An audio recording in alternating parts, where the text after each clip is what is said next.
ഈശ്വരേറ്റവും പ്രിയപ്പെട്ടവരെ, അഞ്ചപ്പത്തിലേക്ക് പ്രാർത്ഥനാപൂർവ്വ സ്വാഗതം. നല്ല തണുപ്പാണ് UK-ൽ, നല്ല തണുപ്പ്, കോൾഡ്. നമ്മൾ ഇന്ന് ധ്യാനിക്കുന്ന 2 വചനങ്ങൾ വളരെ വളരെ വളരെ വളരെ വളരെ വളരെ പ്രാധാന്യമുള്ളത്. മക്കബായ പുസ്തകം ഞാൻ അധികം വായിച്ചിട്ടുള്ള പുസ്തകമല്ല. കഴിഞ്ഞ ദിവസം പരിശുദ്ധ ബലിയിൽ പങ്കെടുക്കുമ്പോൾ അക്ഷരാർത്ഥത്തിൽ ആ വചനഭാഗം ഞെട്ടിക്കുകയാണ്.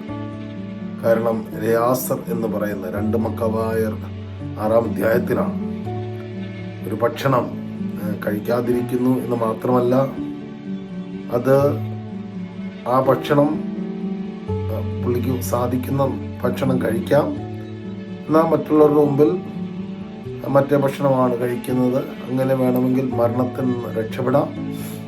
അങ്ങനെയുള്ള സാധ്യത എല്ലാം ഉള്ള സമയത്ത് ഈ ഒരു വചനം ഒന്ന് നമ്മൾ ചിന്തിക്കുക. 2 മക്കബായർ 6:26. തൽക്കാലത്തേക്ക് മനുഷ്യശിക്ഷയിൽ നിന്ന് എനിക്ക് ഒഴിവാകാമെങ്കിലും സർവശക്തന്റെ കരങ്ങളിൽ നിന്ന് ജീവിച്ചാലും മരിച്ചാലും രക്ഷപ്പെടാൻ കഴിയില്ല. നമ്മുടെയൊക്കെ ജീവിതത്തിൽ തൽക്കാലത്തേക്ക് ഇതങ്ങ് നടന്നു പോകട്ടെ, തൽക്കാലത്തേക്ക് എൻ്റെ ഈ ഒരു ഇഷ്ടം, തൽക്കാലത്തേക്ക് എൻ്റെ ഈ ദുരാശ, തൽക്കാലത്തേക്ക് ഒരൊറ്റ മിനിറ്റ് ഈ ഭക്ഷണത്തോടുള്ള ആസക്തി, തൽക്കാലത്തേക്ക് ഇന്നത്തെ ഒരു കുർബാന വേണ്ടെന്ന് വയ്ക്കാം, തൽക്കാലത്തേക്ക് ഇതൊന്നും മാറ്റിവെക്കാം, തൽക്കാലത്തേക്ക് പ്രാർത്ഥന മാറ്റിവെക്കാം. ഇവിടെ ഈ മനുഷ്യൻ തൽക്കാലത്തേക്ക് മനുഷ്യ ശിക്ഷയിൽ നിന്ന് ഒഴിവാകാമെങ്കിലും അതിനേക്കാൾ ഉപരി ദൈവത്തെക്കുറിച്ച് ചിന്തിച്ച് മരണത്തിലേക്ക് സസന്തോഷം നടക്കുന്ന ഒരു ജീവിതം. നമ്മൾ മരണം, രക്തസാക്ഷിത്വം, അതൊക്കെ പറയാൻ വരട്ടെ. അതിനു മുമ്പ് നമ്മുടെ അനുദിന ജീവിതത്തിലെ കൊച്ചു കൊച്ചു തീരുമാനങ്ങൾ. പൗലോസ് അപ്പോസ്തലൻ ഇതേ ആശയം നമ്മളെ വെല്ലുവിളിക്കുന്നുണ്ട്. ഫിലിപ്പിയ ലേഖനം 3-ാം അധ്യായം അതിന്റെ 8-ാം തിരുവചനം. ഇവ മാത്രമല്ല, എൻ്റെ കർത്താവായ യേശുക്രിസ്തുവിനെ കുറിച്ചുള്ള ജ്ഞാനം ഏറെ വിലയുള്ളതാകിയാൽ സർവവും നഷ്ടമായി ഞാൻ പരിഗണിക്കുകയാണ്. അവനെ പ്രതി ഞാൻ സകലവും നഷ്ടപ്പെടുത്തുകയും ഉച്ഛിഷ്ടം പോലെ കരുതുകയും.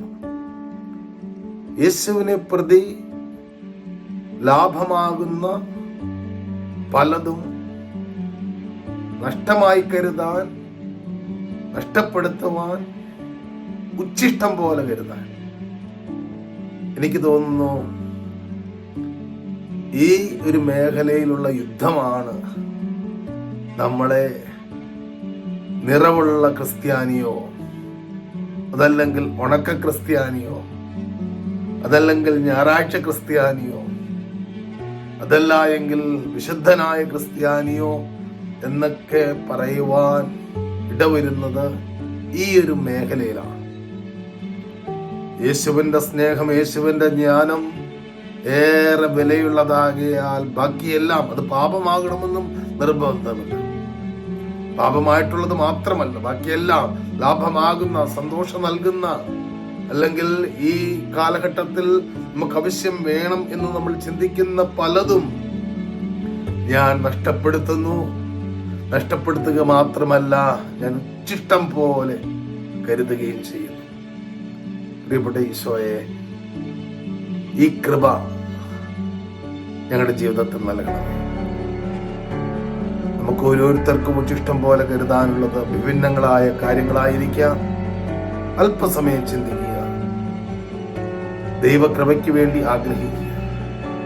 പരിശുദ്ധ ആത്മശക്തിയിൽ പലതും ഉച്ഛിഷ്ടം പോലെ കരുതാൻ കൃപ ലഭിച്ചാൽ ഉറപ്പാണ് ഈശോയുടെ സാന്നിധ്യം, ഈശോയുടെ സ്നേഹം, ഈശോ നമ്മുടെ അടുത്ത് വന്ന് നിൽക്കുന്ന അനുഭവം എല്ലാം ധാരാളമായി നമ്മുടെ ജീവിതത്തിൽ നിറയപ്പെടും. ആമേൻ.